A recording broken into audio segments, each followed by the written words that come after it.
Good afternoon, everyone. Welcome to the second session of Getting into the Weeds, Dealing Irrigation Seminar Series. My name is Francisco Diez. I'm the viticulture specialist. I will be your host. And the co-host this opportunity will be my colleague, Michelle Cortens, the tree fruit specialist at Perennia.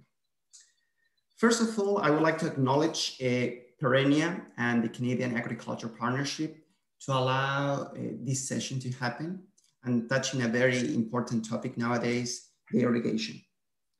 Also, I would like a special reference to the marketing department of Perennia, to Patty Ryan and Rachel Oxner, to help us to elaborate all this material for you. This is the first of two sessions. We'll be talking with the same speaker, Ted, which I will introduce later. And we will be talking at this opportunity about planning and design of a drip irrigation system. Getting into the weeds, it's a seminar series of 9 series in total. This is the second of the year, and we'll be touching the irrigation in deep. First of all, I would like to do some Zoom housekeeping in case you haven't participated in a Zoom session before. All the participants will have their audio and video turned off during the webinar. If you'd like to ask a question, please use the Q&A feature at the bottom of your screen.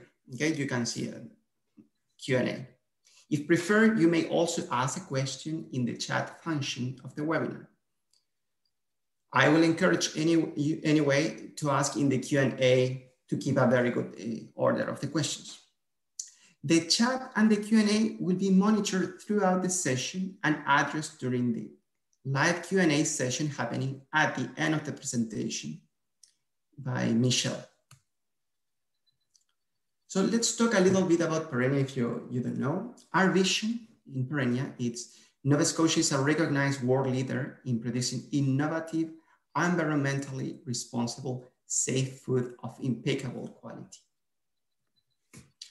Our mission is supporting growth, transformation, and economic development in Nova Scotia's agriculture, seafood, and food and beverage sectors. Our services areas.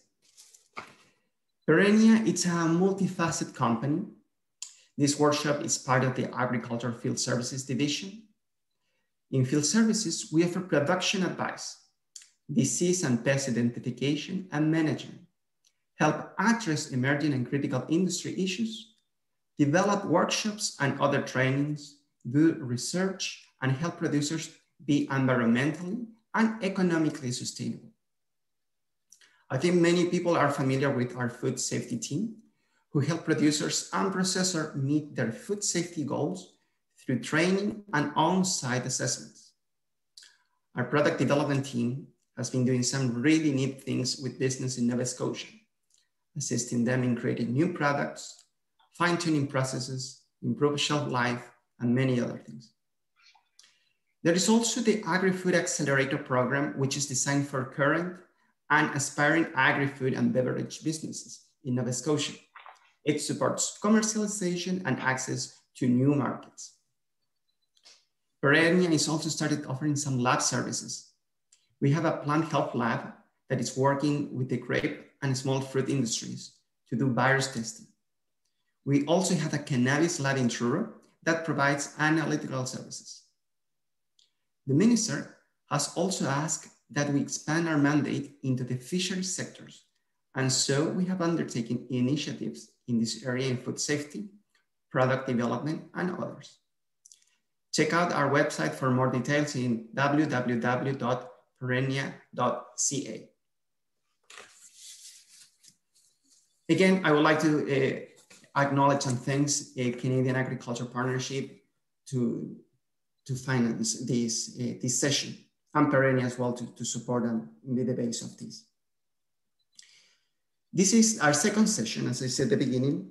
Last week, in a previous session, Amy Sangster hosted a very good, interesting session about water movement through the soil with Odette Menard. You can get access in YouTube to see what was presentation, which was the base to know and understand more which is the role of the soil. This opportunity will be talking about planning and design of a drip irrigation system and considering as well the soil. So when we are talking about planning, we should consider the soil, absolutely, but also the crop. Different crops, they will have a different water requirements and they will perform in a different way depending on the location. So if you have a blueberry, strawberry, tomatoes, or corn, each one will require a different amount of water and different system to irrigate. So when we design the irrigation system, we have to keep in mind that, but also we have to keep in mind how is the topography and how many crops we have. So we need to each section to have different lines or different hoses depending what we have and also how much water requires. The same when we want to pass the water to the crop. We need a dripper, we need a sprinkler. Each one will require something else. The same in terms of getting the water. Before getting the water to the ground, we'll need a specific quality, and sometimes it's necessary to have a good filtration. To be able to talk more about this, we have Ted van der Gulik, who has kindly accepted our invitation to present today about this important topic. So let me give you some information from Ted. Prior to his retirement in 2014, Ted worked for the Ministry of Agriculture for 35 years, specializing in irrigation, water management, and water resources planning. During his career, Ted built an international reputation for his leading edge work in agricultural water management. He has been the lead author of many irrigation and water management papers and manuals, and has taken the lead on the development of the agricultural water demand model and BC agricultural water calculator. This was demonstrated as recipient of the International Irrigation Association's 2000 Crawford Reid Memorial Award. Ted was awarded the Premier's Legacy Award in 2014 for the many initiatives and models that he spearheaded while with the province. He currently is president of the Partnership for Water Sustainable in BC, a not-for-profit society established to help implement a water sustainable plan for the province. Ted, thank you very much for accepting this invitation, and the screen is all yours. Thank you, Francisco. I'm going to have to, I guess, share the screen. Let me do this first.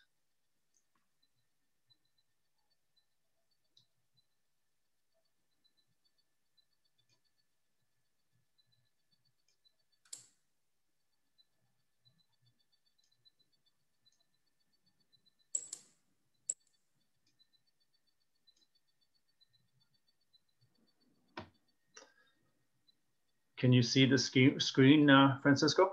Yes, perfect. Okay. I'm going to have to flip to Google partway through. We'll see how that goes.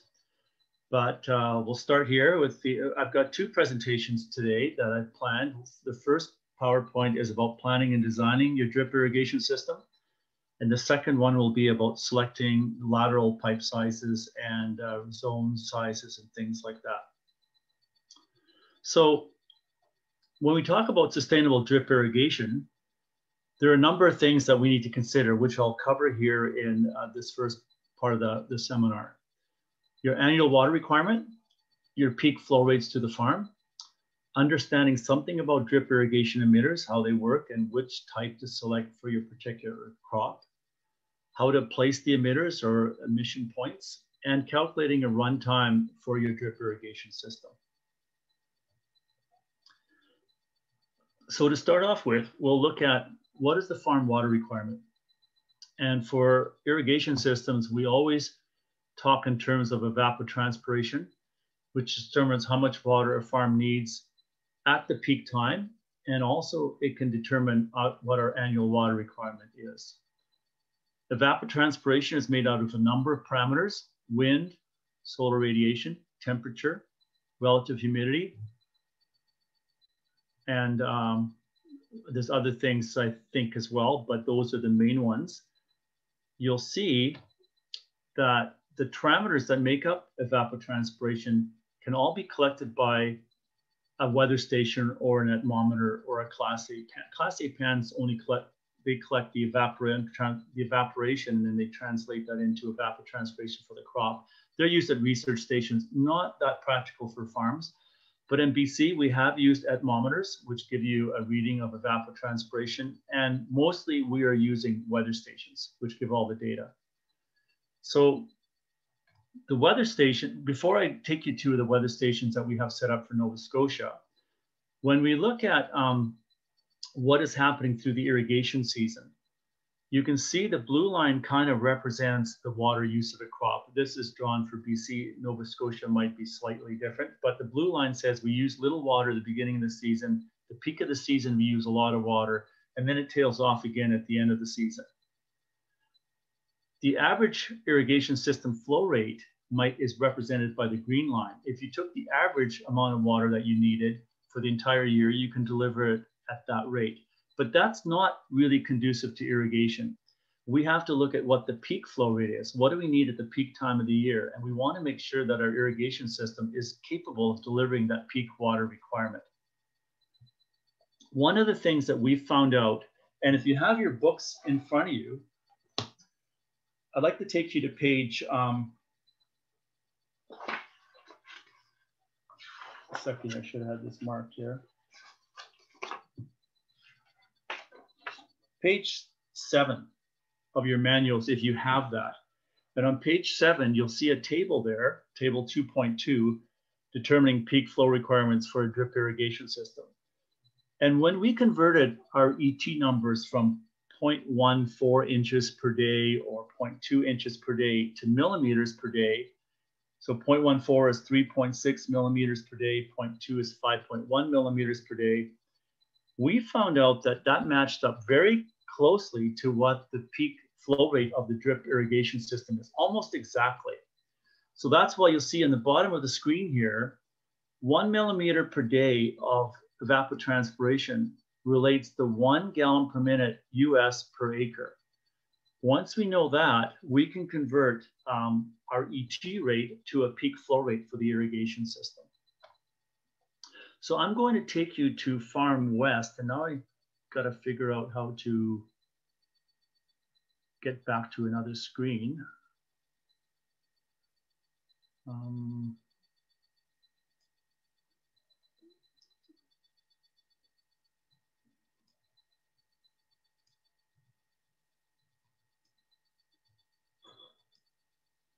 Oops, that's not it. Just a second.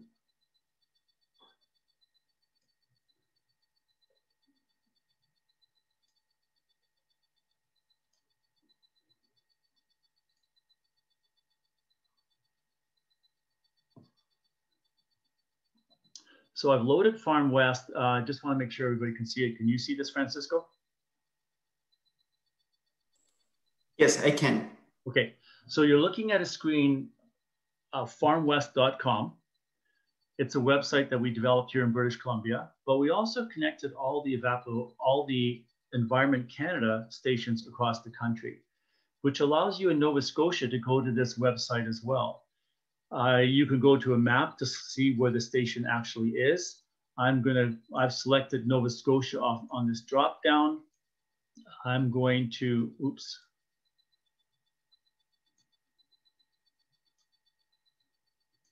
Now, of course, it doesn't want to work. It should, I'm going to reload this because it seems to have timed out on me. Yeah, it's just giving me BC stations. So let me load it up again.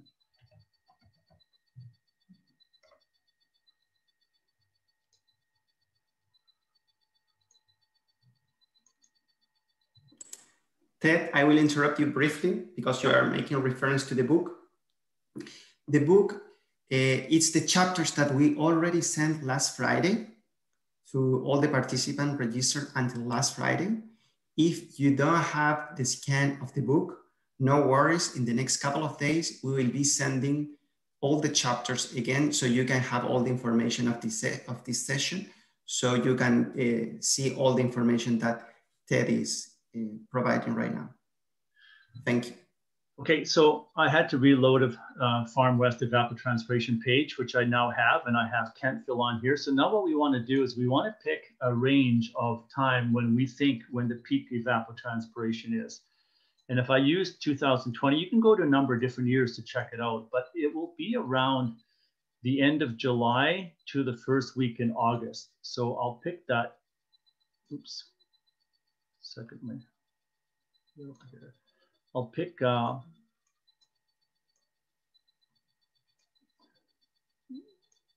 July 30th to August the 6th.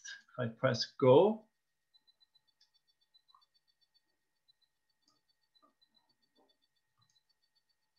Here we go. So you'll see now the data has come in, and what you'll see here is that the evapotranspiration over those 7 or 8 days averaged 4.9 millimeters per day. So you could pick one day. It's usually good to pick a range of about 7 days to get a bit of an average for a peak. So 4.9 millimeters per day is going to be 4.9 gallons per minute per acre. So you have 10 acres, you need 49 gallons a minute.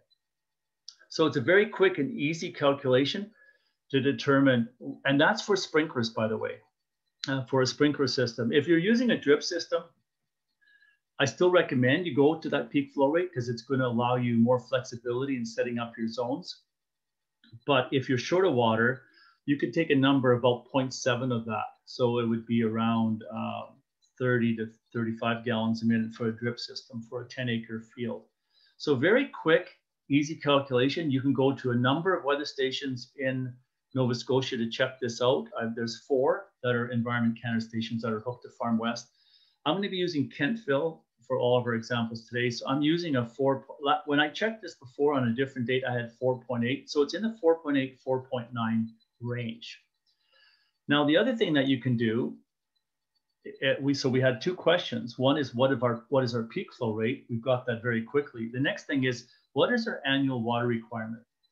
And so we can do that by going back. Now, I realize this is only for 1 year. So to get a good answer, you would want to do this for a number of years. But if the irrigation season goes from June the 15th, and I believe I was told to the end of August, if we ask for data on that time period, you'll see the daily average dropped. And what you're looking for now is what the climate moisture deficit is here on the left-hand side. The total evapotranspiration over that time period of your growing season was 318 millimeters in 2020. We had 107 millimeters of effective precipitation. So we take that off. That leaves us with 211 as our moisture deficit. We'll be using that number in our calculations today. But to verify this number, I would recommend you go back to Nova Scotia Agriculture to see if they have more long-term numbers, or you would go through Farm West through a number of years to see what it averages out to. But it'll be close to this number. It's not going to be something that drastically changes. So I'm going to go back to our PowerPoint here.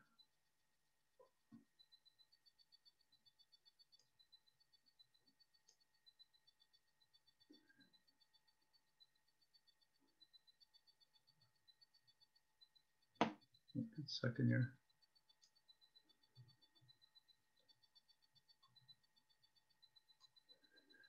So we got Farm West data.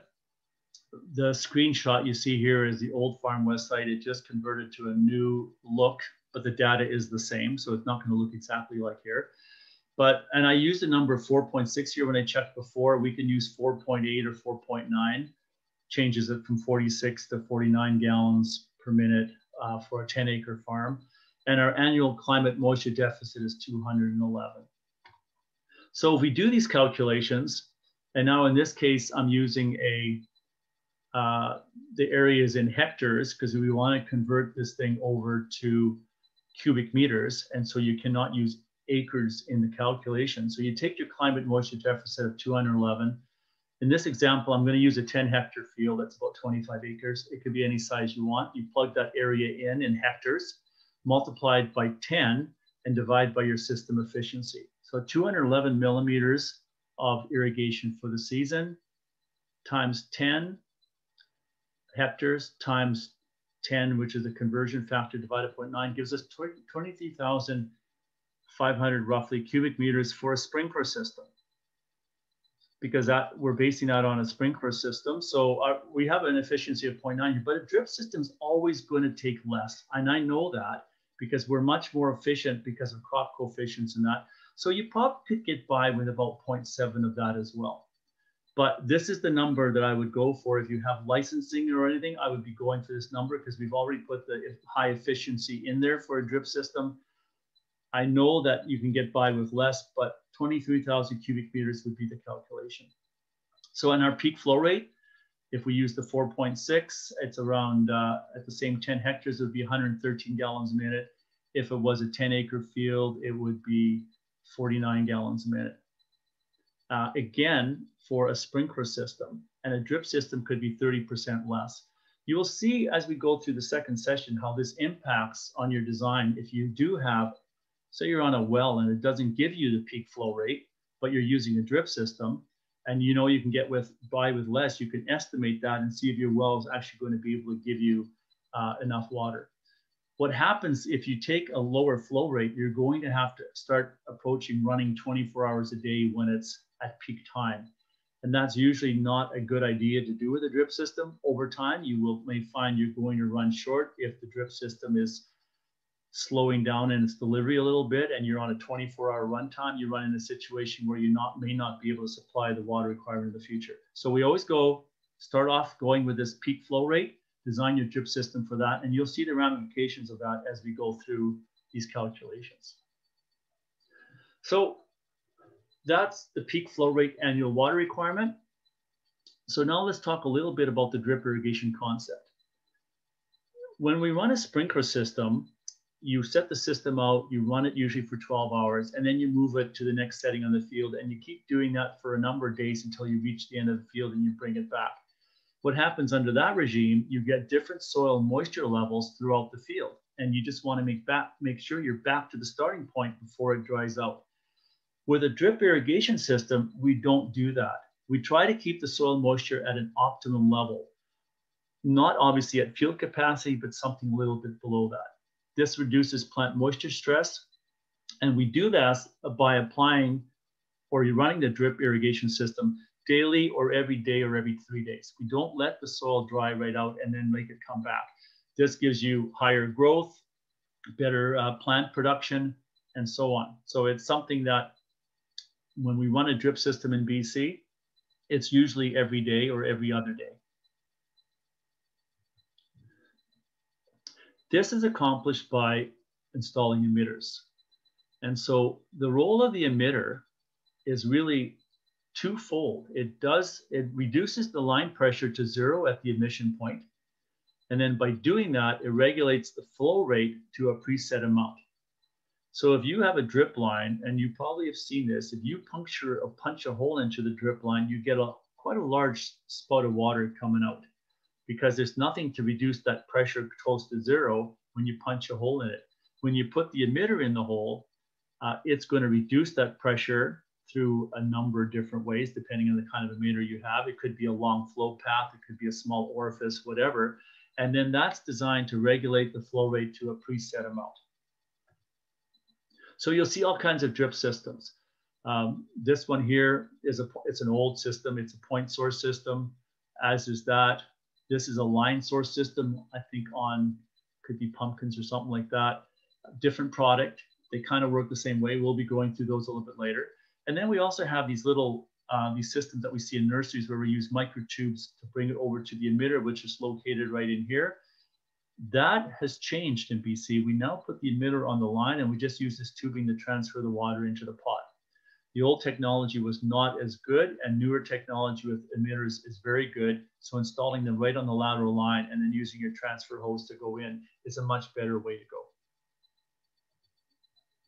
So I mentioned there's a lot of different kinds of drip irrigation systems, and we have some of them in the back of our book. our book is old, so the products, of course, now are much better and newer, but they're still into these categories. You have what's called a line source system, very flexible, soft pipe. They'll have an emission point along the line source system, maybe every 8 inches, 12 inches, 18 inches. We use these on row crops. You run the pipe down the middle of the row, allowing the drip points to emit water at each plant or on a uniform distance all the way along the row. Very inexpensive product, quite often used in crops like sugarcane, for example, in Hawaii. I know that one of the manufacturers of this product dedicates one line of manufacturing to one farm in Hawaii only. It uses so much of this stuff. And with Hawaii, they discard it at the end of the year, probably because it's partially plugged, but more because they have to harvest the sugarcane, the product gets destroyed, and they have to put new product in. So inexpensive, should last more than 1 year, but don't rely on this product lasting you 5 or 10 years. It will have to be replaced maybe every season or maybe every 3 or 4 seasons, but it's relatively inexpensive compared to the other types of laterals and emitter types. Then we have the point source systems that are something like that. This is a pressure compensating. It has a disc in it to adjust for pressure.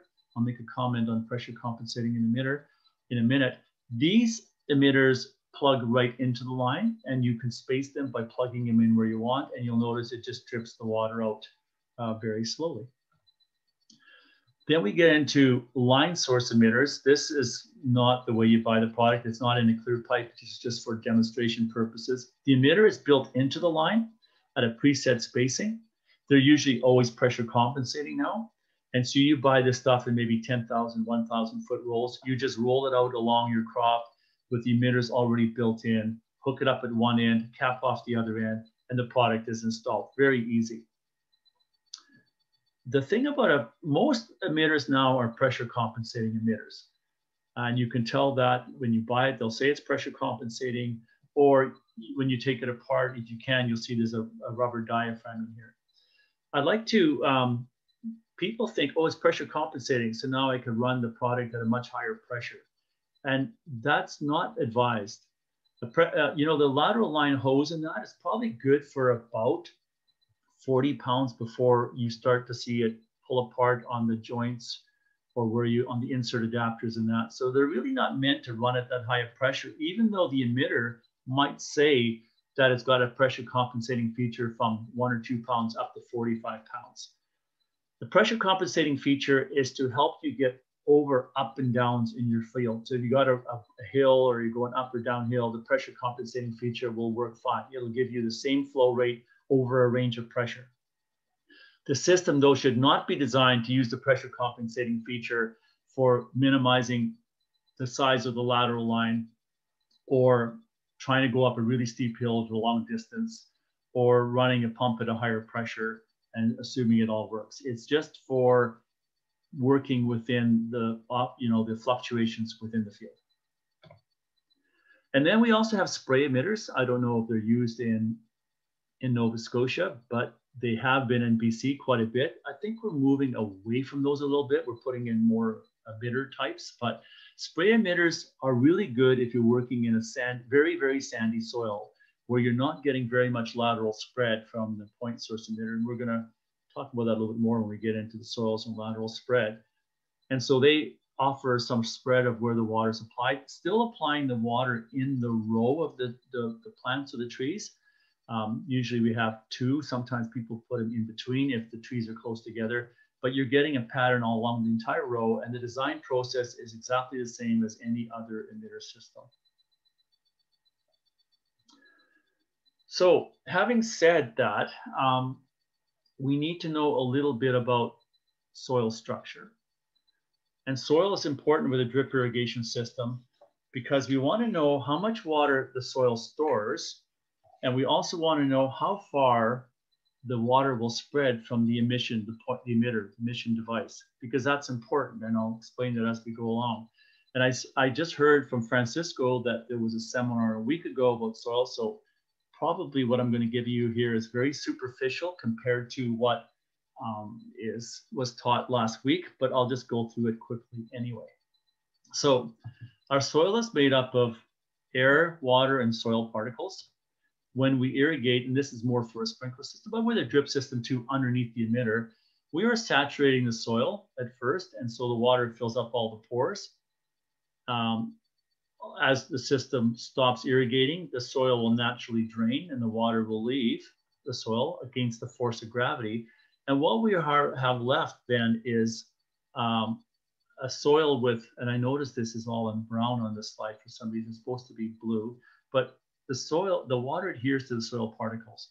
And whatever water adheres to the soil particles against the force of gravity is what we call the water holding capacity of the soil. So the field capacity. So we're full of water and we don't want to add any more because we get into a saturated condition, which isn't good for our crop. So different soils will hold different amounts of water. And this is critical when you're designing a sprinkler irrigation system. It's also important for drip irrigation. So the range is from about 1, and I know we're going between units here of inches and millimeters and meters. So you have to, that's irrigation. You have to get used to a number of different units. This is converted for you in the manual, but this slide here has it in inches. So sand will store 1 inch of water per foot of soil, and organic soils can store about 3 inches of water per foot per soil, and all the other soils are somewhere in between. So there's a sandy loam. And then once we know how much water the soil can store, we also need to know what the rooting depth of that crop is and the effective rooting depth. And so the effective rooting depth is about 50% of the entire rooting depth of a crop. With sprinkler systems, we will irrigate to deeper areas, as we do with drip irrigations too, but we want to look at what's the effective rooting depth where most of the roots are. 70% of the roots are in the first 50% of the rooting depth of the crop. So there's a chart in your book on page 14 that gives you the various rooting depths of crops. And I'll be referring to some of these crops as we go. I'll just look up at the table, see what the rooting depth is. They may be different for your area. Your provincial specialists, they've given me some numbers on rooting depth. They don't necessarily match up with these. So you would go, if you have a table of rooting depths for Nova Scotia, that's what you would use. But you need to determine the rooting depth of your crop to be able to determine how far apart you can space your emitters.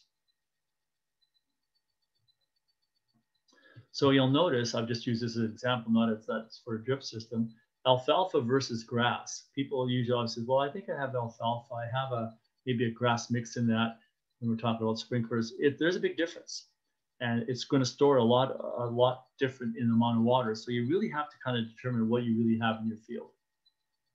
So how much water can the soil store? So I'm going to, in our formula coming up, we're going to be talking about effective soil water storage factor.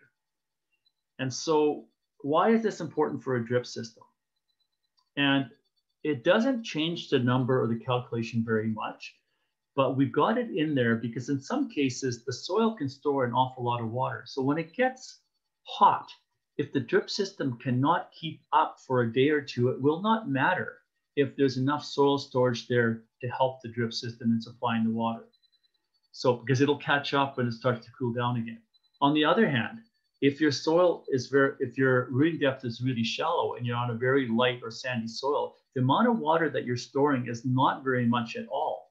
And then we have to take this into account in what we want the drip system to apply, because it's going to have to be able to apply this every day so that the crop doesn't suffer any stress. So it's a factor that's built into the calculation. Sometimes it doesn't matter too much. Sometimes it does make a bit of a difference. So if we go and look at, I'm going to use an example here of blueberries, and I'll use my example of a 2-foot rooting depth with a sandy loam soil of about 1.5 inches of water per foot. The total amount of water that we can store in that soil root area is 3 inches of water. However, the plant cannot take out all of that water. That's how much water can be stored, but generally the plant can take out something less. And for a crop like blueberries and raspberries and tree fruits and that, we say that tomatoes, we say that 40% of the water is what is available to the plant. Other crops like alfalfa and that, other corn, it's probably 50%. And those numbers are in your book as well. So when we say that it's not readily available for the crop, how much is available to this plant when we see how much water is stored in the soil? Half of it. The reason why only half can be taken out, because if you were trying to take out all of the water, your plant would die because it can't pull the water away from the soil particles. Call this soil moisture tension. And we'll be talking about in the next session when we start talking about scheduling your irrigation system. But it's also important here in the design of the irrigation system. So how much water is available to the plant? If we take alfalfa, it's in this case, I think this slide might be wrong. This should not say alfalfa, this should say something else. But let's say we can store 1.5 inches in the root zone of the plant that we're looking at. So we've calculated our effective storage. This is how much we have. If we go to this effective soil water storage factor table, which is also in your book on page 15, you'll see we have the soil storage here on the left-hand side. We have what your peak evapotranspiration column is. Like the hotter it is, obviously the soil storage factor is going to be a little higher. We can't derate the amount of water per plant as much. So in our example, we're at 1.5 inches. We're somewhere in between here. Our evapotranspiration rate is about 0.2. So we're in the 0.75 to 0.85 range. In Abbotsford, where we are, the soil storage factor for blueberries is 0.75. So we put that number into the formula to allow for soil storage that the drip system doesn't maybe have to apply at the peak time of the year, providing that we run the drip system properly to that point in the summer, of course.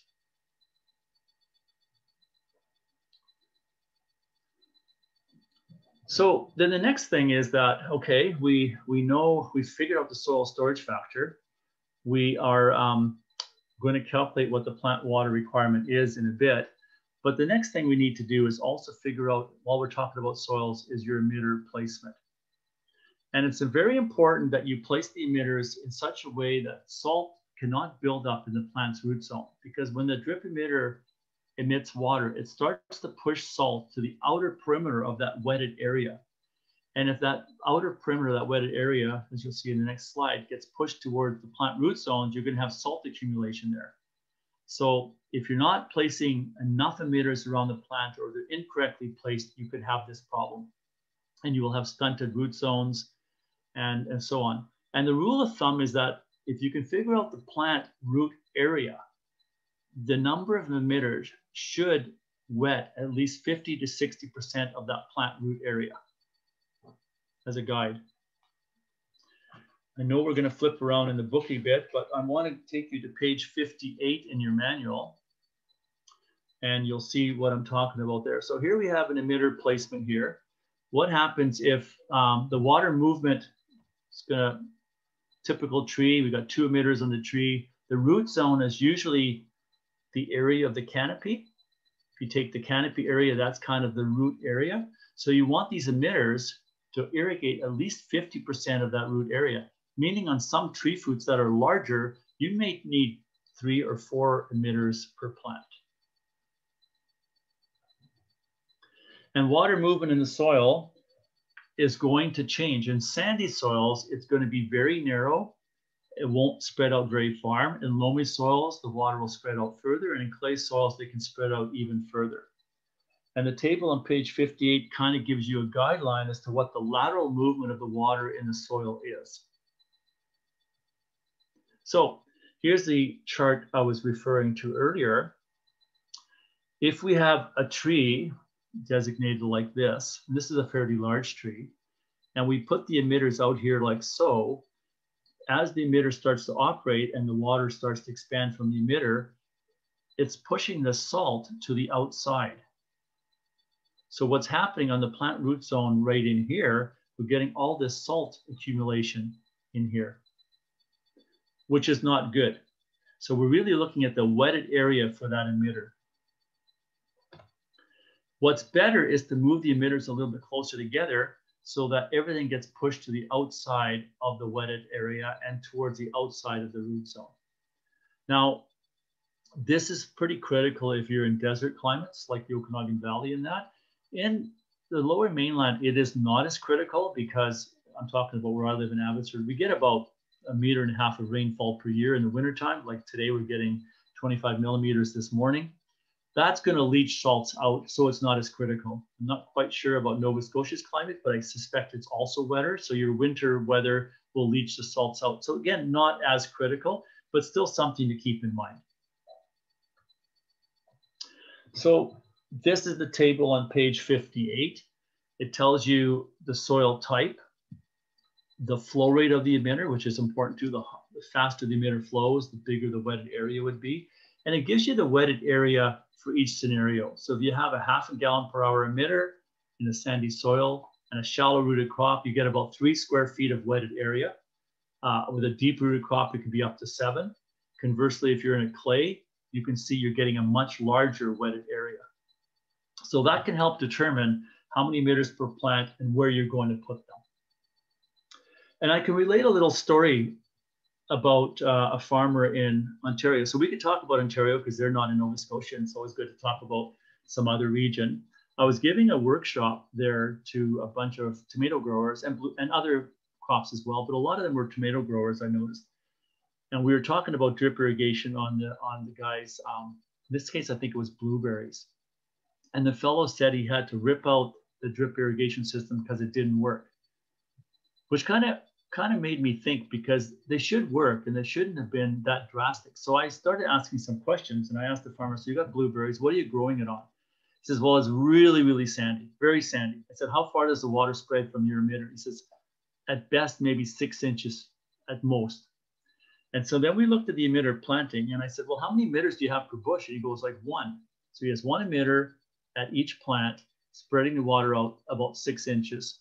And the root zone was, of course, was much bigger than that. So we went through the process and we did a calculation. And for his particular situation, he needed 6 emitters for each plant, to which he responded, well, that's ridiculous. I would never do that. I'm glad I ripped it out. But the point is, this, it wasn't the system's fault. The system was designed incorrectly. So there's a candidate for that spray emitter that I was talking about earlier. If you had put a spray emitter at each plant, it would have spread the water out over the root zone. The plants would have been fine. So it was the product wasn't really applied correctly. And then, of course, you run into these problems. So that leads us to calculating the plant water requirement. So you'll see a formula in your book. I'm flipping between chapters, I know that. It's in chapter 3 on page 13. There's this formula that we developed for calculating how much water does each plant need. And it's a conversion number that just converts acre inches into gallons, because we're talking about an area in acres, or the area stored in square feet for the plant. So it's a conversion of that. So don't worry about that. The area of the plant in square feet, the ET, in this case, it has to be inches per day, because that's the way the formula was written, the crop canopy or coefficient factor, and the soil factor. So those, if you got those 4 factors multiplied by 623, you're going to come up with an answer of gallons per plant per day. How much water is this plant going to require?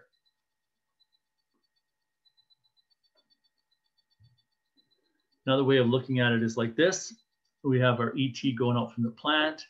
The crop coefficient factor is a determination about how close the plants are spaced together, and are we irrigating the entire area. And obviously in this particular scenario, we're only irrigating each plant. So we look at the calculation for each plant. The coefficient would be quite small. Most agriculture products, I have a list of crop coefficient factors, which we'll show you in a minute.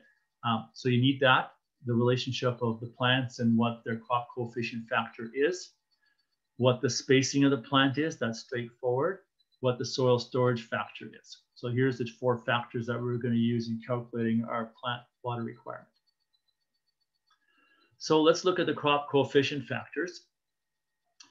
apples, apricots, cherries, peaches, pears, plums, all of those, 0.9, 0.8. I give a range of spacing about what that crop coefficient factor would be.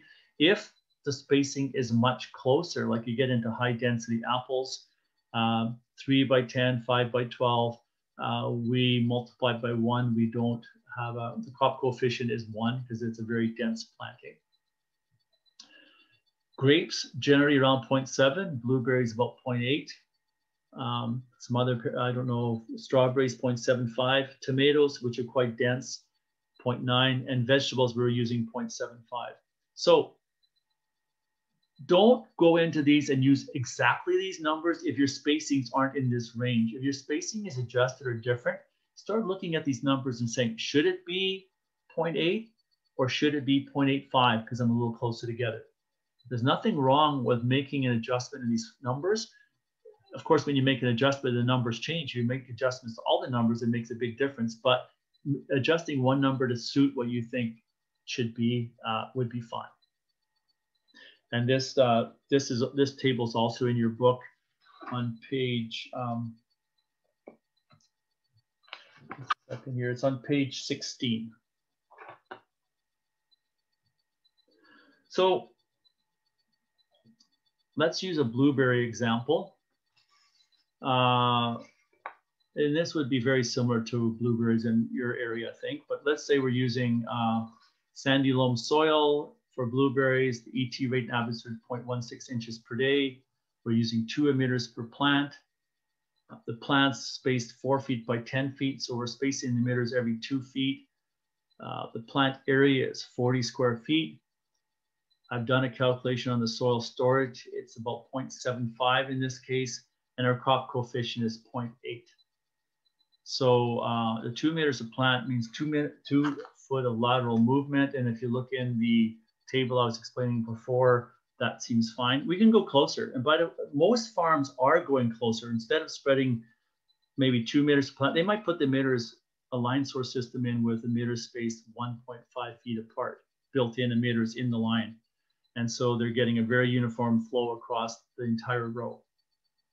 This case, we're going to go 2 feet apart, and we're putting 2 meters per plant. If we do our calculation, we end up with a total of 2.4 gallons per plant per day.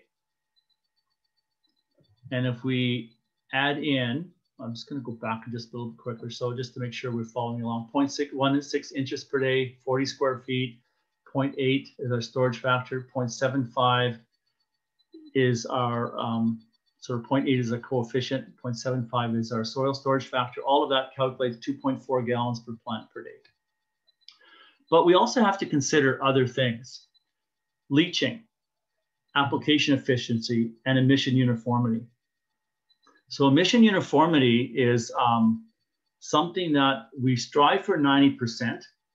And you'll see how that plays in with the second slideshow I go when we start looking at T-tape systems and that, how you can select your uniformity. So usually we shoot around 80 to 90%. Our application efficiency for a drip system is usually around 0.9.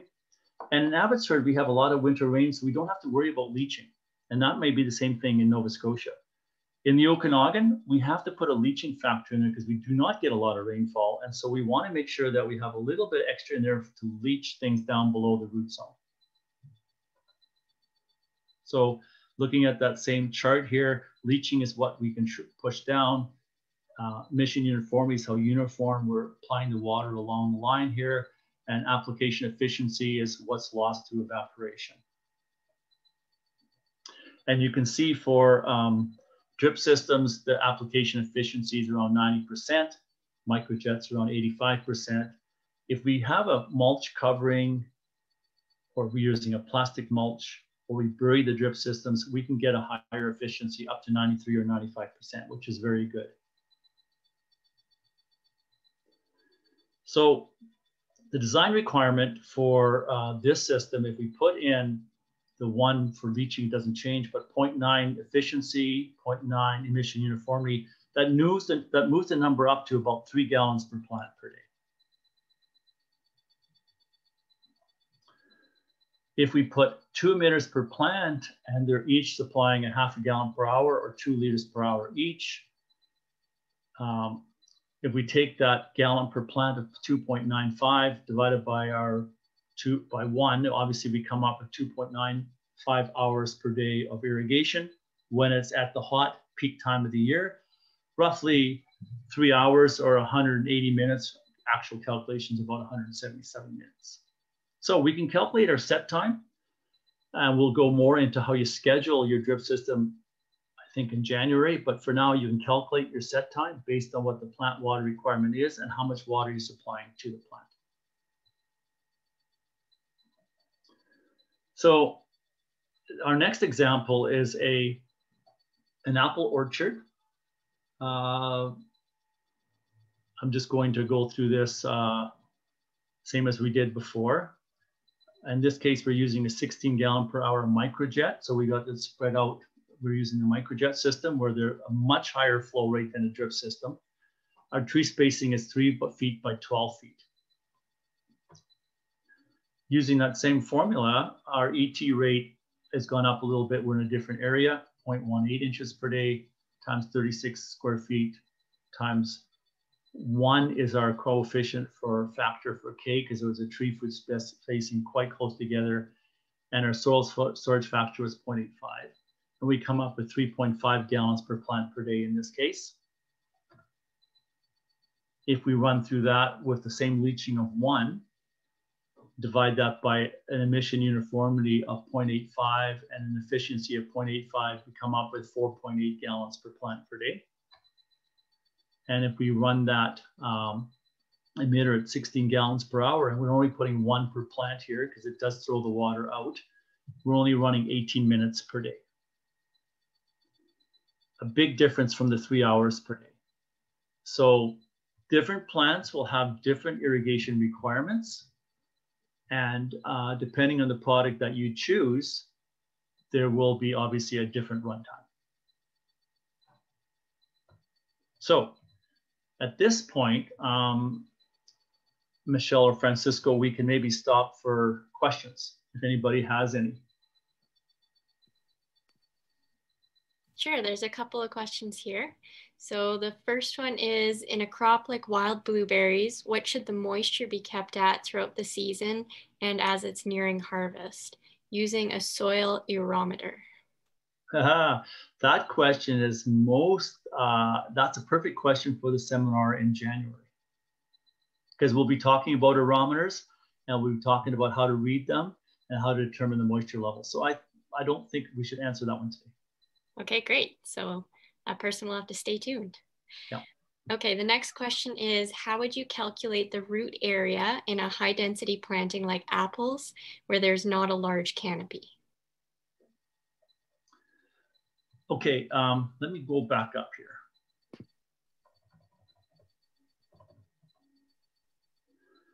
So I think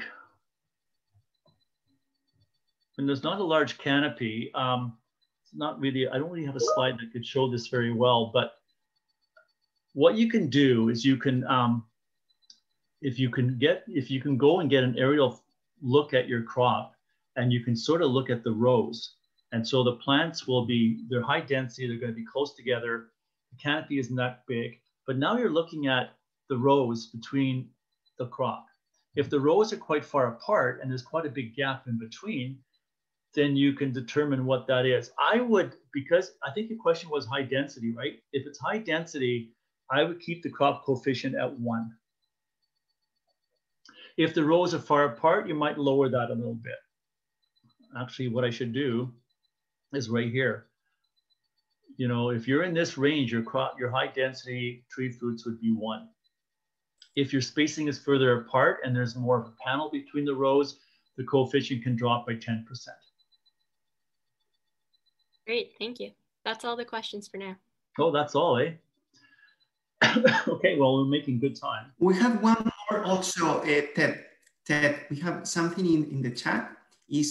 Will you be talking about other soil moisture sensors in January?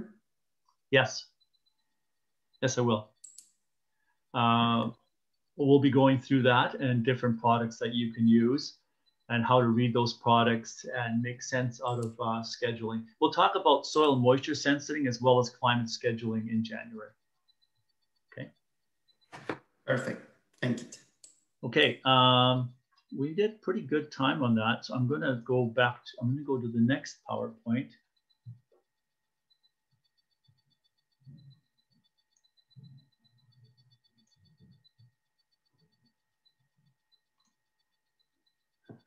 Oops, just a minute.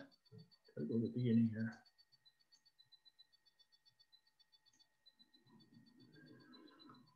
Okay, so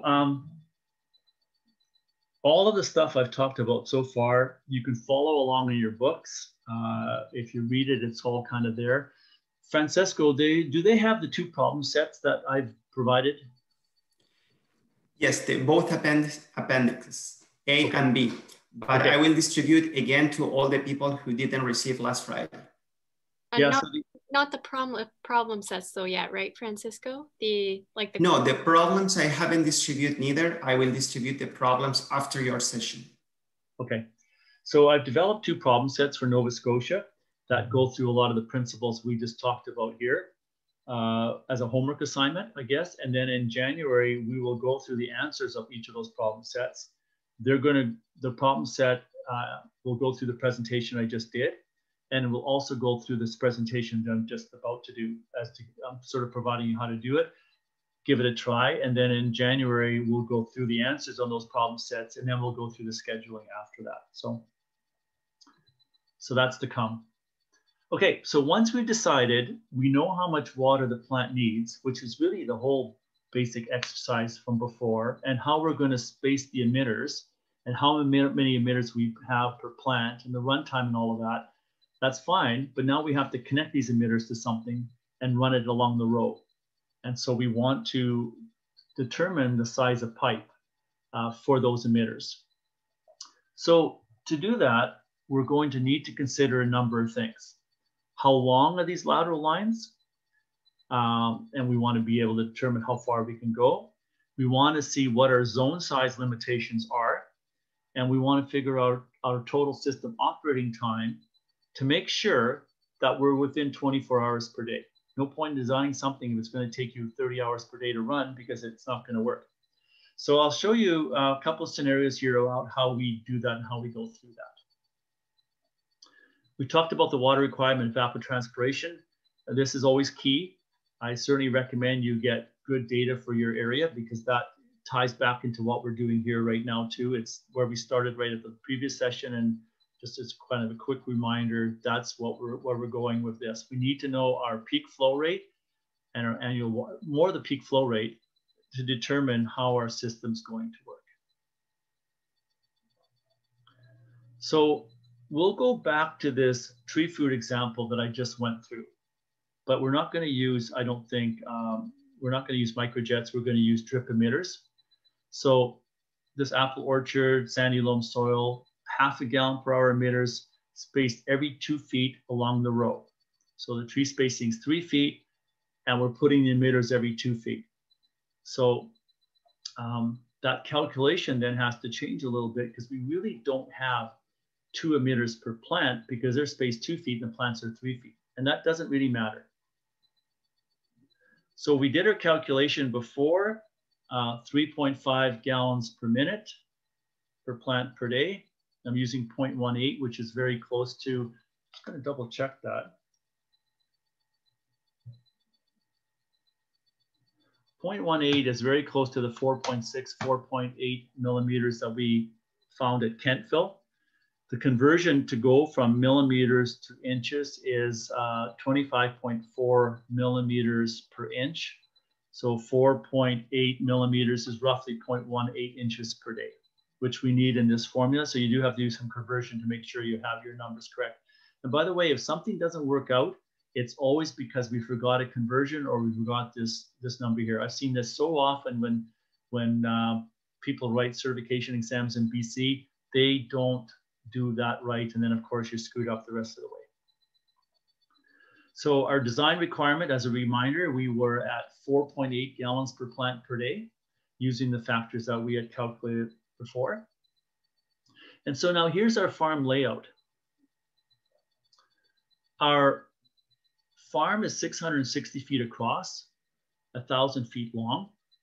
We've got a header line along the center. I'm not going to design the header line here today. There is examples of how to design a header line in the book. We're not trying to make designers off you. We're trying to show you where things maybe could have gone wrong in your system and sort of explain that. So in this case, we'll assume the header line is designed correctly. It's the right size. And this is our drip line going all the way from one end of the field to the other.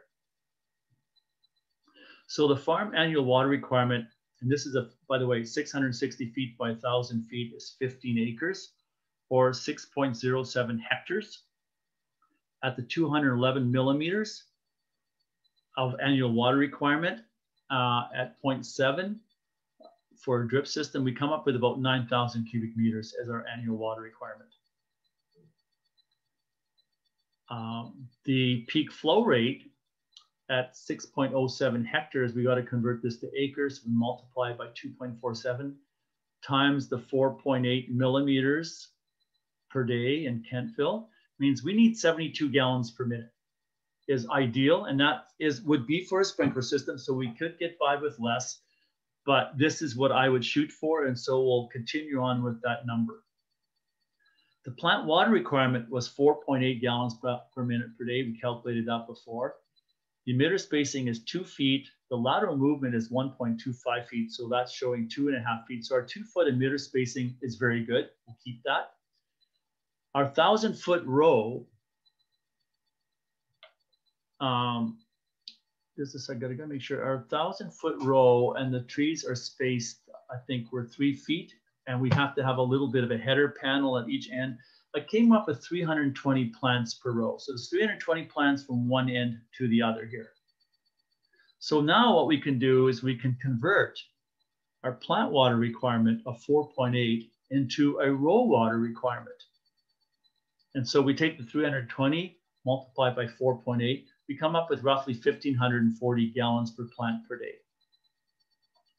We also know that the emitters are spaced every 2 feet. So roughly, it may be a little bit less than this because of the header across the top and the end, but there's roughly 500 emitters per row. We said they're half a gallon per hour each. So our water supply per row is going to be 250 gallons per hour. And the run time is going to be 6.2 hours in this case.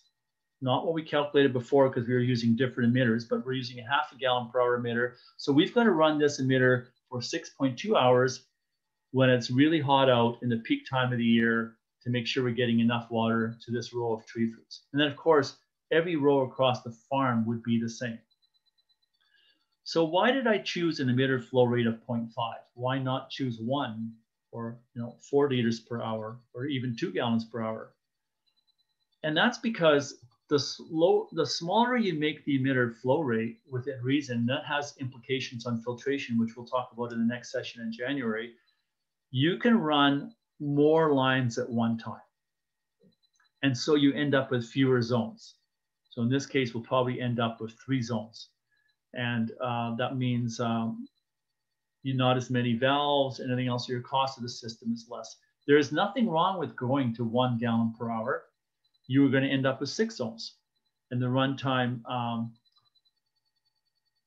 with the 72 gallons per minute is going to change. I shouldn't say 6 zones. We'll see how that works out. So there's nothing magical about picking this. A lot of it will be about who's supplying your product. What do they have? What do they recommend? 2 liters per hour is a very standard flow rate. It's quite small because you can get by with smaller zones, irrigate a larger part of the property. It also depends on the flow rate you have coming in. You might not have 72 gallons per minute, even though we say that's the desired peak flow rate. Maybe you only have 60, and that would change everything as well.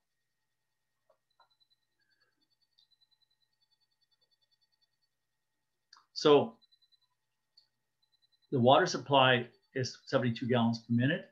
The water supplied per row is 250 gallons per hour. 500 emitters at half a gallon per hour each. That works out to 4.2 gallons per minute. So we're supplying 72 gallons per minute, and we're taking 4.2 gallons per minute per row. We can run 17 rows at a time. The number of rows in this field from one end to the other And it'll depend on the panels on the side too. I agree, I know that, but I've calculated, I allowed a little bit for that. I'm saying 51 rows, only because 51 divides by 17 really nice. And then we end up with 3 zones. You know, if you had 58 rows or something like that, then you might have 4 zones and the zones would be smaller and you wouldn't be taking your 17 gallons per minute. So there's all kinds of variations around that. It works out very close to having 3 zones in this field, so that that's what I've gone with. So 3 zones at 6.2 hours per zone means we're running 18.6 hours. So the 72 gallons per minute means we can run for 18, roughly, let's say 18 hours out of 24 hours, 75% of the time. So we could reduce this by 25% and have a lower number, and then we would be running 24 hours at a time. And that's what we don't remember. I said earlier on that drip systems are always going to be around 0.7. So it's around that number. So we could reduce the peak flow rate by about 0.7 and we would be running 24 hours. Not something that I recommend for a number of things. If you can run around 18 hours or less, that means you don't have to run during the peak of the day. So you're more efficient. You also don't have to run when maybe workers are in the field, which is also handy. And you're only running through the night, early morning hours or whatever. So it's a good way to go that way. And so if you increase the emitter flow rate to say to 1, you're going to only be able to run 8 zones at a time, 8 rows at a time, meaning you're going to end up with 6 zones.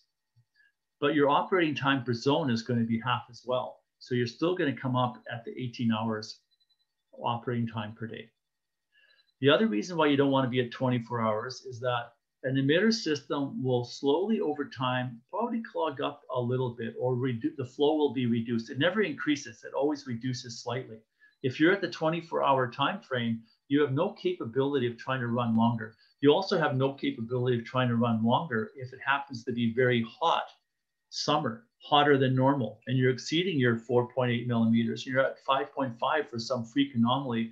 Your drip system can accommodate that if you have the extra time in the allowable. You don't if you're stuck at the 24 hours. If you don't get this 72 gallons per minute though, let's say you're on a well and it only gives you 60, the answer is, yep, I can irrigate my farm with that 60, but I'm going to be running closer to 24 hours, and that's just something you have to be aware of. So now, how do we calculate what size line we're going to use? And I just want to check something here. Okay, I do have it. In the back of your book, I'm going to tell you the page number here for those of you that want to.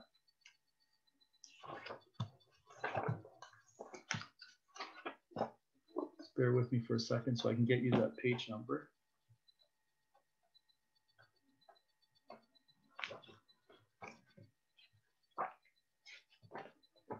It'll be around page 272 to 273 is where you're going to want to go. And you'll see a bunch of charts in there. What we're doing is we're going to calculate a number called SDR. SDR is just basically what is the emitter flow rate over the spacing. So you come up with a number, a half a gallon per hour divided by the 2-foot spacing gives us an SDR of 0.25 feet.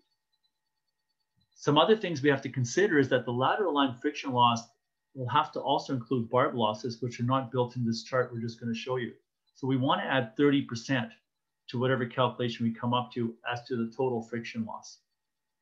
The emitter operating pressure that you're probably usually running around will be anywhere from 10 to 20 pounds. 15 pounds is sort of a good average number for running a drip system. The manufacturer will tell you what the best operating pressure for their product is. So keep that in mind.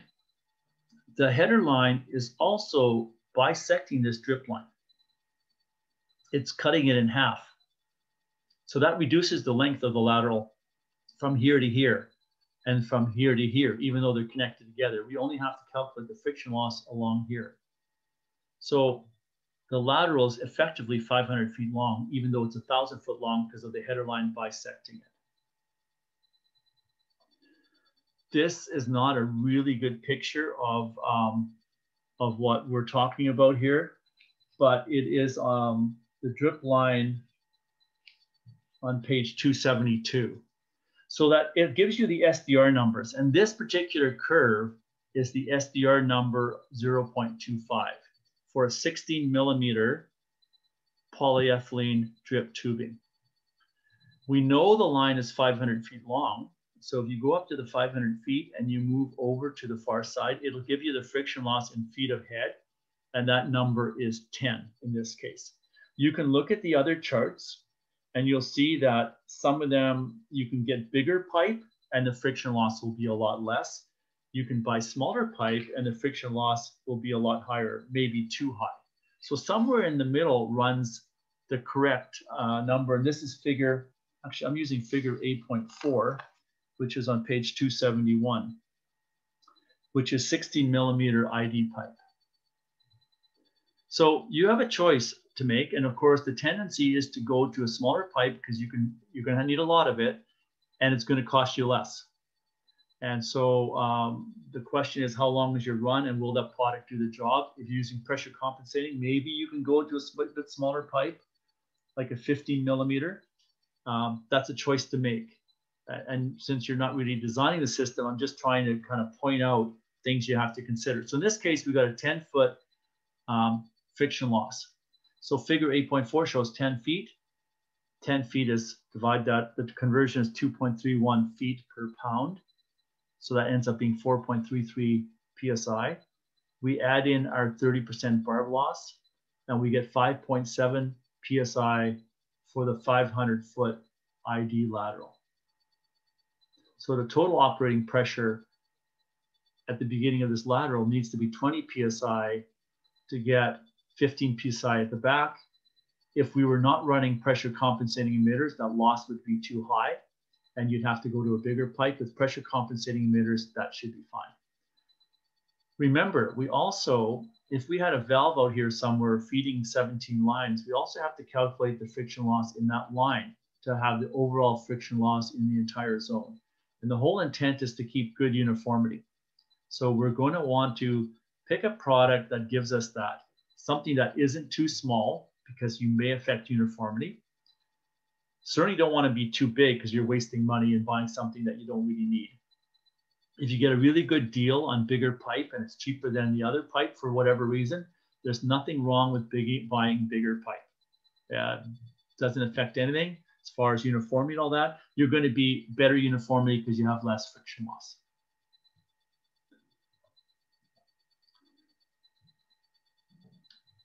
So just a bit of a summary here. If we used 15 millimeter poly, the friction loss is 6.7 PSI, it goes up a bit. 13 millimeter poly goes to 12.3 PSI, goes even a little bit higher. It might work if you have a good product, figure out what the burst pressure of your drip line is. So either the 15 or 16 millimeter is probably the correct choice if you're using pressure compensating emitters. If you're not, you need to go and look at something else.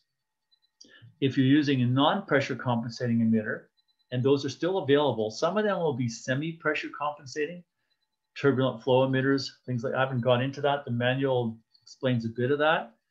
The pressure variance shouldn't exceed 10% of the emitter operating pressure. So we're operating at 15 pounds. Our maximum variation then should not exceed 1.5 pounds.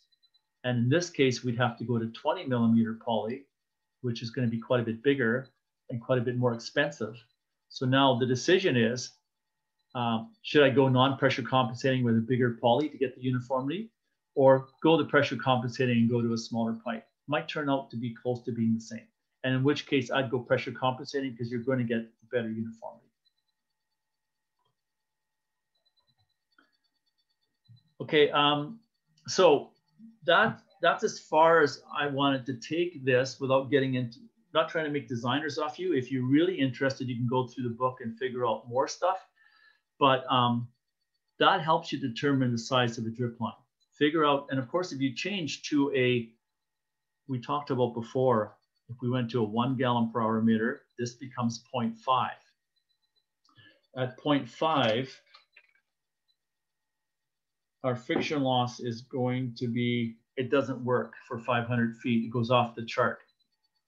So there's another reason of going 0.5 works, one will not work. It will work if you put another header line across here and cut the line further in half. So now you have 2 header lines going either way with a 1 gallon per hour emitter.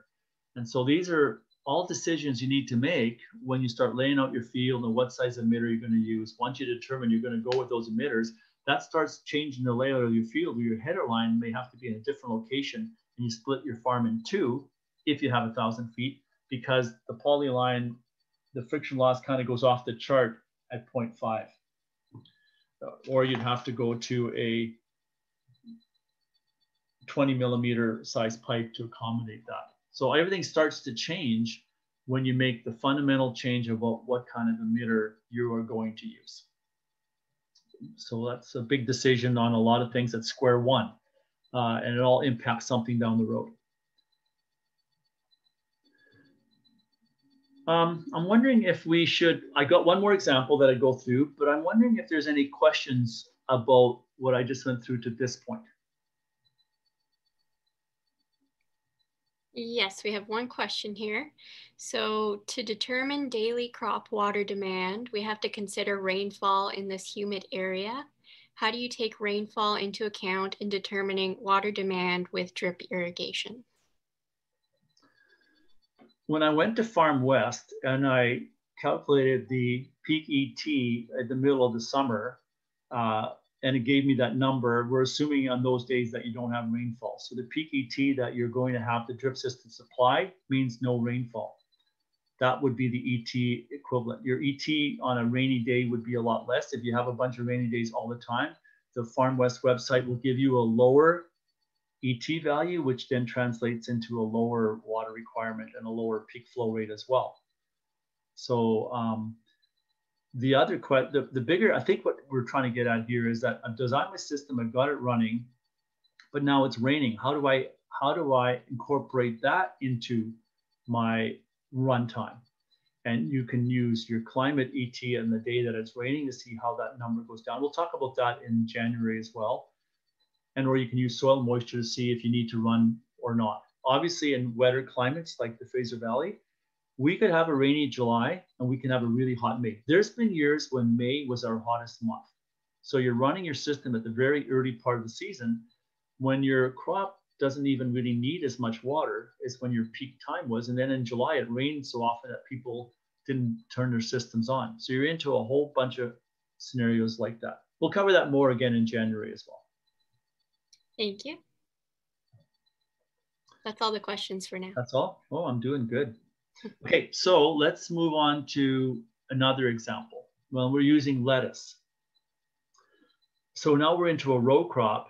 Usually we don't use the inline point source emitters for this. We're going to use a much less expensive system, and it's called a line source system. So this is that really flexible tubing or pipe that has emitters sort of built into it, but it's not a hard hose like we were talking about with the tree food system.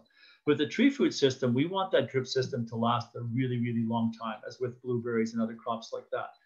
With crops like lettuce that are grown for 1 year, a line source system is a much better choice because you have to pull the lines out to replant the crop and till the field and all of that.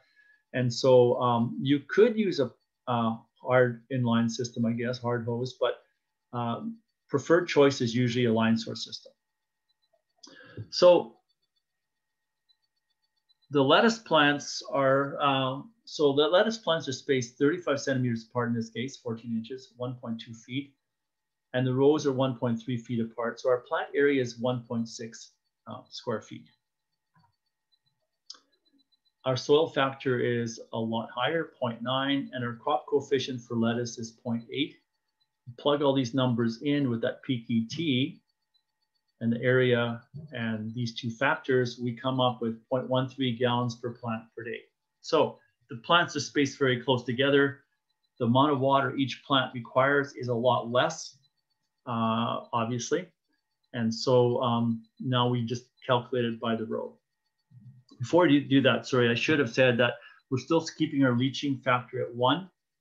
Our emission uniformity, we're going to shoot for 0.9, and our efficiency is 0.9 as well. So we need 0.16 gallons per plant per day. So here's our farm layout for lettuce. in my example anyway. 330 feet wide, 700 feet long, 5.3 acres in size, which is 2.2 hectares. Our annual water requirement, if we're sticking to the 211 millimeters, is 3,250 cubic meters for this farm. Our peak flow rate is 25 gallons per minute. So the 4.8 times the farm 5.3 gives us 25 gallons per minute. In this particular field, we got a 1% slope going downhill from the top of the field to the bottom. It's 700 feet long. And we're going to try to put the header line at the top because we don't want to feed uphill. If the field was too long, we could put a header line across here and feed partly uphill and partly downhill. Nothing wrong with that. I want to see if I can get a lateral line that can actually run from here to the bottom of the field, keeping my 90% uniformity. And we have a 1% slope, like I mentioned. So our plant water requirement is 0.16 gallons per plant per day. We're going to use a line source emitter product. I'm going to see if I can get you to that product as well, if you have a chart here. I think we're on page 277 of our manual. Our plant water requirement is 0.16 gallons per minute, gallons per plant per day. This product has a spacing of 8 inches where the emission is done, and the lateral movement is less than a foot. So I'm thinking 8 inches is a good spacing of the product. The plants per row is 567 plants along the entire row. So our water demand by the row is 90 gallons per plant per day. So we need to supply 90 gallons per plant per day into this system.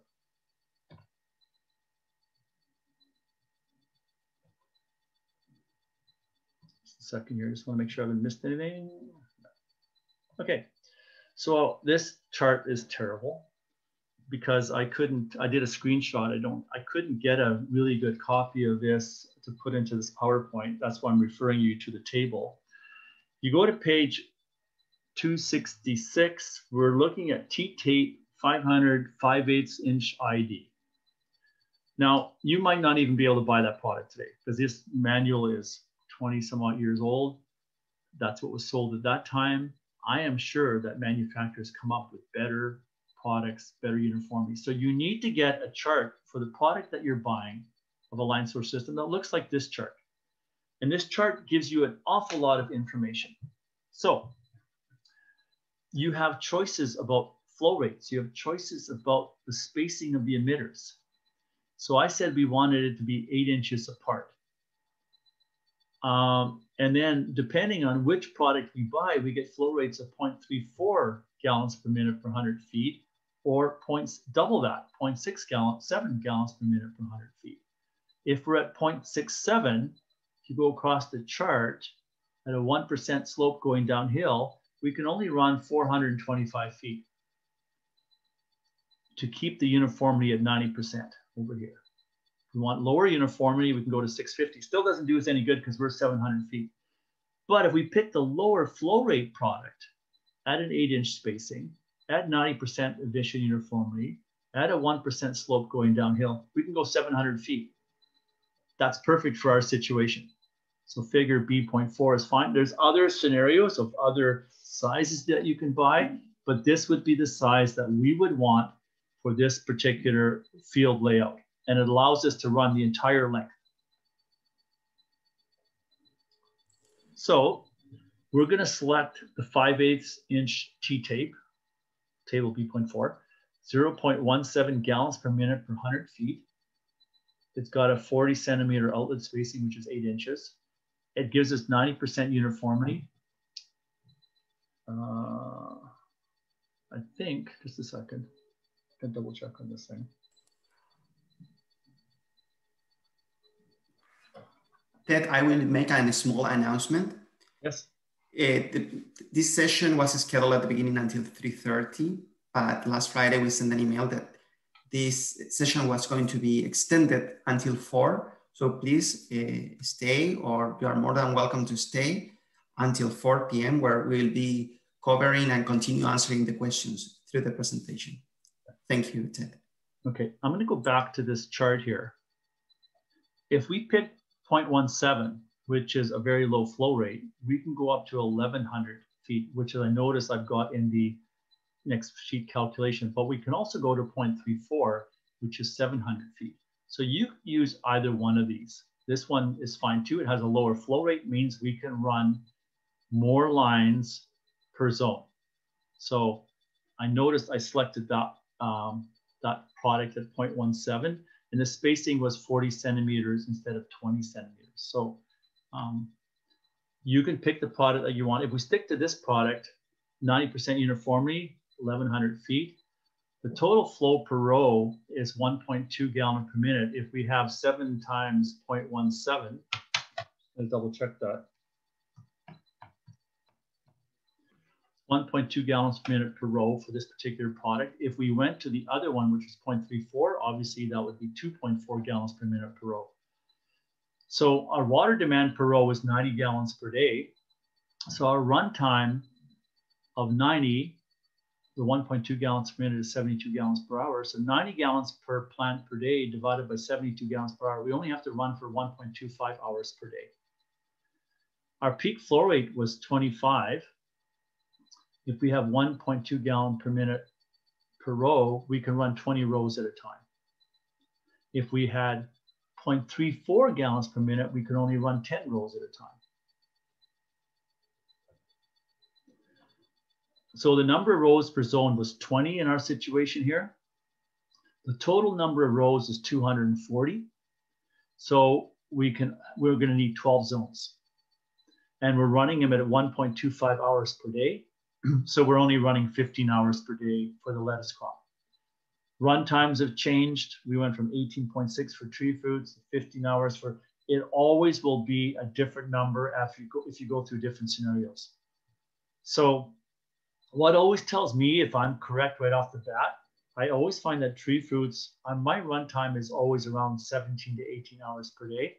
And when I get into crops like vegetables or that, I'm always around 13 to 15 hours per day. So when I see a number like this, I'm pretty confident I did all my calculations correctly. But notice we're not running the 24 hours a day again. So we could go with a smaller flow rate, but it also means many more zones, which is more expensive, right? So do we have any further questions? Yes, we've got one here. Does the header line always need to be at the top of a hill, or can it be at the bottom? It can never be at the bottom, depending on the slope of your field, okay? I'll tell you a question. I'll tell you how to, I'll answer it this way. We had a blueberry farmer who was not happy with this drip system. I'm not sure who designed. I think the person renting the field was designing it, and he wanted to hire somebody. He said he's willing to pay $5,000 to do an assessment of his drip system to see what was wrong. I went out and I did the assessment in a number of hours. I didn't charge him $5,000. It was only a couple $100. But what we did is we put little catch cans under the emitters, and we just ran it for 15 minutes and then measured how much water we got out of each emitter. And it was all over the map, meaning each plant is getting a different amount of water. And then I said, look at your field. You're feeding it from the bottom and you're running it uphill to the top up there. And notice the emitters near the top are not putting out as much water as the emitters at the bottom. So you have no uniformity through this field. If they had just put the header across the top, you're going with gravity against rather than against gravity. If we go back to this chart, that's actually a good question. If we go back to the chart and we run 1% uphill, it's only a 1% slope. If we went 2% uphill, you know, our line lengths are very short, 150 feet. So you can't go very far. So the answer to your question is, yes, you can run uphill if you have a very, very small field, short field, and you use the appropriate product, you can kind of get there. But generally, you always want your header line at the top of the field feeding down. Let's say we had a problem with this 700 feet. We couldn't get a product to really fit. You could put the header line across here and run 150 feet uphill and 550 feet downhill. There's options like that. But ideally, you don't really want a header line in the middle of your vegetable field anyway, because it's kind of usually it's permanent. So you put it across one end of the field, and then you can remove all these pipes when you're tilling and nothing gets in the way. So short answer is you put it at the highest elevation to feed down. Thank you. Are there any more questions then? Oh, one just came in. So follow-up question, does it matter if the emitters are PC? Pressure compensating. If you're buying pressure compensating emitters, you're buying a better emitter. They're usually going to cost you a little bit more. And that's a really good way to go. So now you have to decide on what that cost is versus a non-pressure compensating emitter. You can figure out how many length of lines you need. You take your number of rows and multiply it out. Let's say you need 10,000 feet of this stuff. And you see what a pressure compensating system costs, and you see what a non-pressure compensating system costs. If a significant savings of, say, $2,000, you say, well, I can design my field without pressure compensating because it's pretty flat. It can be done, and you don't need pressure compensating emitters, and you're saving some money. You'd have to see what the cost of the various pressure compensating emitters have come down in price. And I know there's still turbulent flow emitters. There's still even laminar flow emitters being built out there that are they change flow rates with pressure dramatically. They're usually used in greenhouses still, shorter lines and all of that. But pressure compensating emitters is a good way to go. Just check the difference in price and whether they fit in your field. If your field is going up or down and it's sort of not flat at all, go pressure compensating. Great, thank you. Any more questions? Do you have more to present, Ted? No, I'm at the end.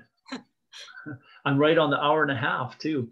It went a little bit faster than I maybe thought. I think there's some good questions in here about scheduling, which I think we'll wait till next time. I'm glad I got those questions because now I can put the presentation together to make it fit. So operating your drip system, will be covering things like filtration you need to consider, what kind of scheduling tools you need, whether you have chemical problems like precipitates, things like that, chlorination, all that kind of stuff we'll talk about next time. I don't know, do you know that the date was, Francisco? Remember the date of January's meeting? Yes, will be January 12th. Okay. I will be presenting now. If we don't have any more questions, we can start to close this session. As Michelle said, please, no, here we have another, Michelle. Yeah, so any extra things to consider for hoop tunnels or greenhouses?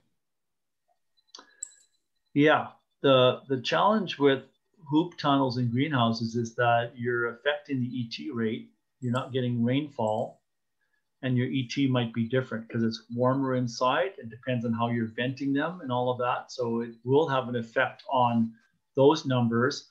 But as you can see here, we have quite a bit of flexibility on run times here because we're never running it 24 hours a day. So if you have a hoop tunnel, you would go back into measuring soil moisture underneath there, visibly looking at the plants and running your system accordingly. It's a really good question because a farmer, after he's got a drip system and he experiments, you will figure out what works the best for your particular farm. For example, you may not even want to run every day. You might want to run every other day when it's not at the peak of the season. There's all kinds of situations you can come up against, and you really become the expert if you've done some fiddling around with it, or if you've been monitoring soil moisture. You start to know what's happening by just looking at your tensiometer or whatever. So that's what I would recommend in a hoop house. I know the greenhouses here in BC, they have sophisticated equipment that all goes into the calculation of their runtime, which is all done automatically. So they have all of that's done. You're not making much decisions. The system does everything and it just spits it out every time.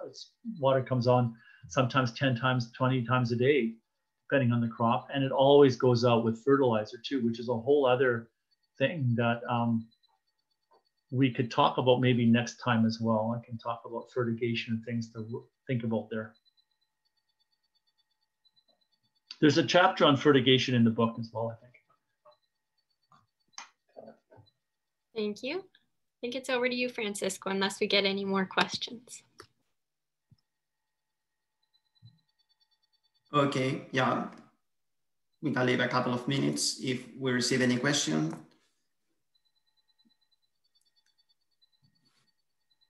I would like to mention, if somebody wants to type any question, that the people who didn't receive all the information and all the material last Friday, we will be sending that information after the meeting. We'll get the list and we'll send the information, okay? So you will have the chapters that Ted was mentioning through his presentation. As well, we'll be sending another email with the 2 problems that Ted has provided, so you can take a look to that and have it ready, because Ted will be passing through them next session. Yes, do your homework for my session. Do you going to give any prizes for anybody who gets all the answers correct? We'll think about that. That's a good idea.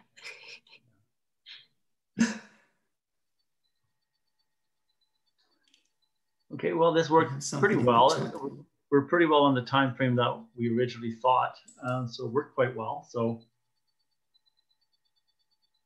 Michelle, we have something else? Or yeah, I think somebody's asking for the information. So I think that's referring to the documents you said you'd email out. So everybody registered for this session, meaning that we have your email address. So everybody will receive the scans of the chapters, and we'll probably also send a link to register for the January session as well.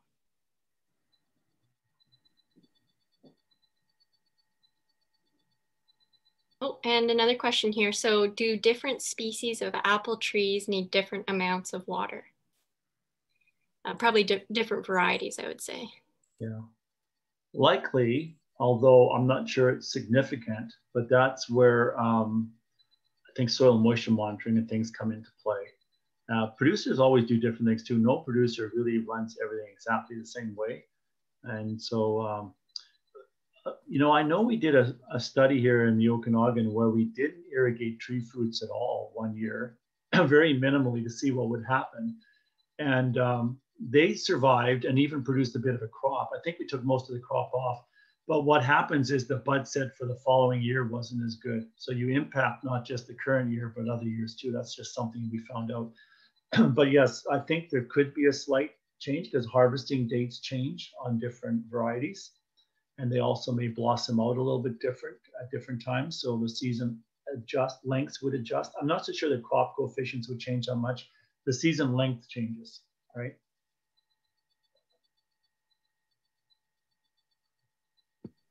Okay, do newly planted dwarf apple trees need more or less than mature trees? Or maybe like traditional bushy trees? Newly planted trees need less. And the numbers that I've gone through here are for a mature tree. So when you plant a newly planted tree, it's still important to, what we do here sometimes, people put an emitter system in and they may adjust the emitters over time. I don't really know the answer to that, if that's a good idea, because you want your roots, the roots will only grow where there's water, and you want the roots to really kind of spread out and develop a good foundation for the tree. So my recommendation is you still put the emitters in as if you would when the tree becomes mature, so you get that entire area wetted so the roots will go out there. Otherwise you may have a stunted root system when you try to convert over to a more larger area. So having said that, you have all the emitters in, it's watering the whole thing. Your runtime is going to be a lot less because your crop coefficient for that little tree is going to be a lot less. And you could estimate what that is and say, I'm just going to give it 10%. Monitor soil moisture in the area, see how the tree's doing. But yes, it's going to need less water. And as the tree grows, it'll need more. Thank you. And next question, do you have any websites or books to reference for irrigation setup for beginners? You got the manual that I have. We don't have anything else. There may be things online. I know other organizations put out information. Somebody may have there is information online about how to set up a drip system and all the components that go into the drip system. That may be useful. I don't have them at my fingertip, but if you check somebody like Rainbird, Netafim, those corporations likely have a Toro. They may have manuals that may be useful to you.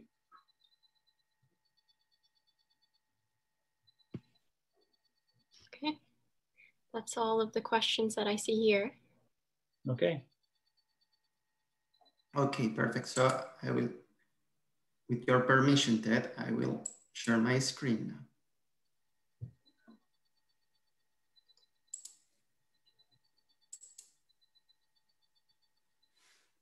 So, well, we are getting to the end of the second session and the first one of the TED. So thank you for joining us, and join us at January 12th, 2021, Tuesday at the same time, 2 to 3:30 Atlantic time, TED for you 10 to 11:30. And we'll be talking about operating and managing a drip irrigation system. So again, I will repeat, we will be providing 2 different questions to all the participants, and you will have to do your homework because Michelle, it's very tough, and Ted as well.